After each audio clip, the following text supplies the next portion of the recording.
عايزك تسيبك من اي حاجه احنا كنا بنتكلم فيها في الشانل هنا، سواء كان انجلش، سواء كان جيرماني، سواء كان اسبانيش.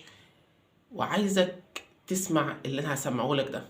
الشيخ احمد كاسب وهو يحاكي الشيخ المنشاوي.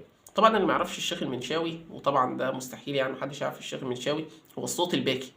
وبالنسبه لي انا لو عايز اهرب من الدنيا كلها، فهو المخرج الوحيد ليا بعد ربنا صوت الشيخ المنشاوي.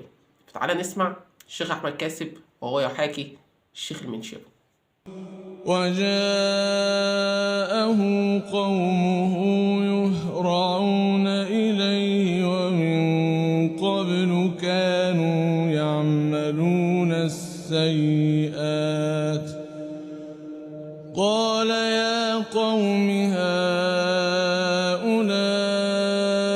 بناتي هن أطهر لكم فاتقوا الله ولا تخزون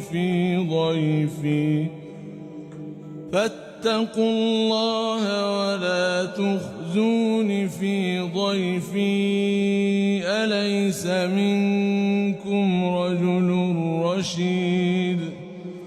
قالوا لقد علمت ما لنا في بناتك من حق وإنك لتعلم ما نريد